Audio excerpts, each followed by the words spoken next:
Queremos hablar sobre esta situación, que es una actualización de un caso que venimos siguiendo hace mucho tiempo, con la doctora Ana María Arriagada, presidenta del Colegio Médico. Doctora, ¿cómo está? Muy buenas tardes. Hola, doctora. Buenas tardes a ustedes tres y a los auditores de Radio Infinita. Doctora, primero preguntarle si este informe que realiza la Suceso va en línea también de las peticiones que ustedes mismos venían haciendo durante los últimos meses y además las evaluaciones que ustedes mismos venían haciendo desde que se conoce este caso en un primer lugar. Claro, sobre todo porque de alguna manera de estos informes, y que ya es una situación conocida en el sentido de los tipos, ¿no? De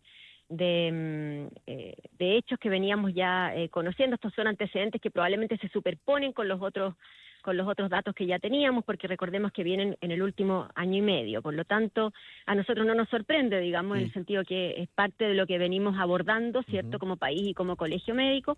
Y además en las reuniones que hemos tenido con la Suceso, que se han seguido produciendo nosotros en la cuenta pública también de la directora de la Suceso, ella habló un poco de los cambios que incluso el colegio también venía impulsando, en el sentido de que se nos dé como emisores la información sobre el perfil de licencias del paciente, se bloquee en el fondo la posibilidad de dar una licencia estando con licencia y que también se bloqueen las mismas páginas de los que administran la licencia médica, que se bloquee la posibilidad de autoemitir una licencia. Así que la verdad es que esto va en línea con lo que la Suceso ha ido implementando y también lo que el colegio médico ha ido sugiriendo, en términos que a todos nos sirve como país, en el fondo, que la licencia vuelva a ponerse en un lugar que nos dé confianza, ¿no? Y para eso, obviamente, hay que mejorar la fiscalización, hacerla efectiva, y nosotros estaremos, por supuesto, en la parte nuestra, que es seguir asegurando la formación, el conocimiento y protegiendo la práctica médica para que termine en un acto médico que sea intachable, que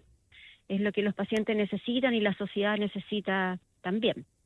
Doctora, yo imagino que estos médicos están identificados por ustedes en su gran mayoría. Me imagino que habrán investigaciones también en curso por parte de las autoridades pertinentes, pero ¿a qué se exponen los médicos que están haciendo mal uso de estas licencias? Bueno, primero aclararle que nosotros no conocemos las identidades de esos médicos que están en el informe. Nosotros los datos que hemos conocido y que nos han permitido iniciar procesos éticos, que es lo que el colegio puede hacer, son datos limitados. Nos ha costado mucho acceder y vincularnos con los datos porque están muchos bajo secretos de sumario, los hemos pedido a la Contraloría, a la Compina, a la Suceso, nos han dicho que no, y por lo tanto nosotros ahora estamos esperando conocer algunos de estos datos porque los solicitamos por transparencia. Entonces, con esto le quiero señalar que a pesar que los colegios profesionales tenemos en la Constitución la tarea de vigilar éticamente las profesiones, hoy se nos hace muy difícil, a menos que en el país cambien varias cosas y nos permitan efectivamente a los colegios profesionales ejercer la vigilancia ética de nuestros pares. Para nosotros ha sido complejo acceder a los datos. En la medida que los hemos tenido, tenemos alrededor de 73 procesos éticos, y a lo que se exponen del punto de vista del colegio es que son sometidos a procesos en tribunales de ética donde el caso se examina, el doctor puede presentar sus antecedentes. En varios de los casos que tenemos abiertos, los doctores han llevado ellos mismos los antecedentes, y luego a multas que pueden ir hasta la expulsión del colegio médico, que es la máxima multa que un colegio profesional puede hacer. Y recordemos que los procesos éticos, uno cita al colega, si el colega no está colegiado, recordar que nosotros tenemos alrededor de 80.000 colegiados, si el colega no está colegiado, entonces no está obligado ni siquiera a presentarse, ¿sí? Ya. Doctora Arriagada, usted en abril, estaba revisando justo y chequeando el dato, pero el Colegio Médico publicó un inserto donde denunciaban fiscalizaciones sin garantías mínimas. Poco antes de conocerse algunos casos específicos, ¿no? Este tipo de comunicaciones, de comunicados y de solicitudes que ustedes realizan de manera legítima, choca un poco con esta información a propósito de las licencias fraudulentas. ¿Cómo lo leen ustedes, como internamente, el hecho de solicitar garantías mínimas precisamente para este tipo de fiscalizaciones? A ver, nosotros en ese momento estábamos lidiando con una ley, con una fiscalización antigua que ya era bastante compleja y que tenía efectivamente varias fallas. O sea, teníamos sobre todo psiquiatras sometidos a procesos muy largos, sin conocer bien sus antecedentes, con páginas donde tenían que subir los antecedentes pero que no les daban un adecuado feedback. con una atención en la Compin que era solo un día a la semana, presencial, para atender una carpeta que muchas veces el abogado llevaba con varios casos y sin embargo lo dejaban entrar solo con uno, doctores que eran bloqueados para dar licencias en las páginas y para por casos, por ejemplo, de querellas, y luego para reactivar eso tenían que venir presencialmente a las oficinas de los operadores de licencias, otros doctores querellados por las ISAPRE. O sea, teníamos un montón de problemas con la fiscalización y estábamos a puertas de la nueva ley, y por lo tanto nos preocupaba que la nueva ley, que también tiene cosas bastante complejas, porque recordemos que la ley, por ejemplo, publica a los médicos que son fiscalizados por la SUCESO y la COMPIN. Recordar que aquí las fiscalizaciones son en general administrativas, porque cuando un médico comete un delito, eso va directamente a la fiscalía, pero la COMPIN y la SUCESO lo que vigilan son temas administrativos. Entonces, tener una publicación de médicos que a veces hay una sola licencia sin fundamento que emitieron y que salga publicado, nos parece también, y lo hemos dicho con fuerza, nos parece también excesivo en términos de, repito, que es una sede administrativa, no es una sede penal. Nosotros siempre hemos tratado de marcar muy bien la diferencia entre lo que son los falsos emisores, los médicos que se asocian ilícitamente para vender licencias, ¿cierto? No estamos hablando de eso, porque eso es materia hoy día y siempre ha sido de la Fiscalía y todo. Entonces, en ese momento nosotros publicamos el inserto y por supuesto desconocíamos toda la información que luego la Contralora publica. Entonces, claro, yo la verdad prefiero no mirar hacia atrás, porque si tuviera que mirar hacia atrás, obviamente ahí la historia, digamos, y cuán atinado fue eso, obviamente es algo que es discutible, ¿cierto? Pero nosotros en ese momento estábamos básicamente peleando porque los métodos de fiscalización aseguraran un debido proceso. Y eso ha ido ocurriendo porque nosotros nunca nos hemos tenido un trabajo bastante permanente con la autoridad, tanto con COMPIN como con SUCESO. Luego la implementación de la ley con toda su complejidad, la hemos seguido trabajando, ¿cierto? Porque a nosotros lo que nos interesa es que no se afecte la práctica médica del grueso de los colegas que emiten correctamente las licencias, que a veces les faltan antecedentes o les falta llenar algunos campos, que pueden haber errores, pueden haber mejoras, pueden acotarse los días de reposo sin duda, pero en el fondo nosotros lo que hacemos es defender la práctica de la inmensa mayoría de los colegas que lo hacemos bien y también de la gran mayoría de pacientes que honestamente necesitan el reposo.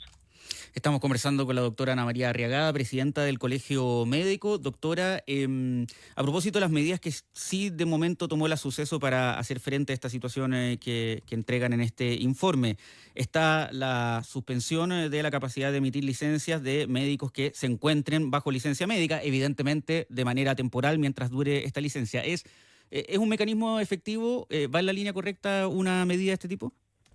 Sí, claro que sí, porque, ojo, aquí siempre hay casos y casos, ¿no? Pero en general, la licencia, cuando uno es un paciente, sea médico, sea periodista o cualquier profesión, digamos, cuando uno es paciente y tiene una licencia, está obligado a guardar ese reposo y no puede hacer ninguna actividad laboral remunerada ni no remunerada.